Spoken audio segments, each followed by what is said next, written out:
거대한 성과 아름다운 정원을 가진 거인이 있었습니다. 거인의 정원에는 12그루의 복숭아 나무가 있었고 봄이면 온갖 꽃과 나비와 새들로 가득했으며 가을에는 풍성한 열매가 달렸습니다.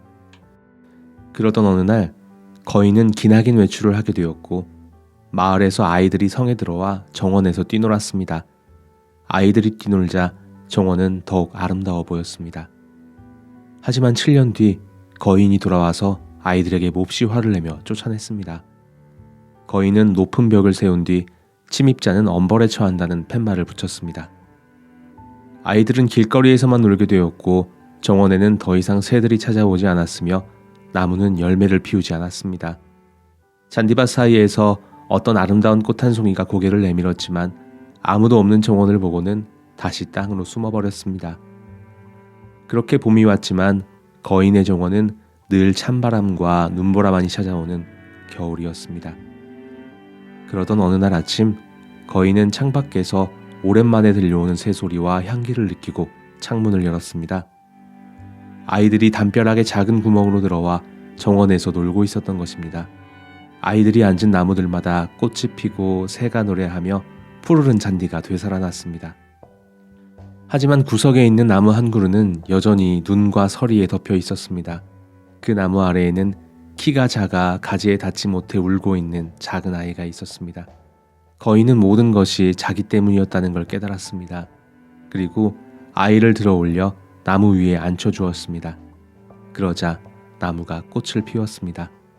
거인은 이제부터 정원은 아이들의 것이라고 선언했으며 스스로 벽을 허물었습니다. 거인은 아이들과 행복하게 지냈습니다. 그런데 그 작은 아이는 다시 나타나지 않았습니다. 다른 아이들에게 물어보아도 아무도 그 아이를 알지 못했습니다. 세월이 흘러 거인은 늙고 쇠약해져 죽음만을 기다리고 있던 때였습니다. 그러던 어느 겨울 아침 정원 한 구석의 나무가 혼자서 봄처럼 피어있는 것을 보게 됩니다. 그 나무의 가지는 온통 황금빛이었고 은빛 열매가 주렁주렁 달려 있었습니다. 그리고 그 나무 아래에는 그때 그 작은 아이가 서 있었습니다. 거인이 다가가서 보니 아이의 손바닥과 발에는 못자국 같은 상처가 있었습니다. 거인은 아이에게 누가 이런 못된 짓을 했는지 물어보았지만 아이는 이건 사랑의 상처예요 라고 말하며 자신을 정원에서 놀게 해주었으니 이제 거인을 낙원으로 데려가 주겠다고 말했습니다.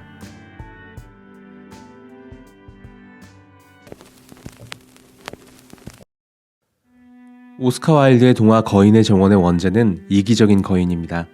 1888년에 출간한 행복한 왕자와 다른 이야기들이라는 책에 수록된 작품인데요.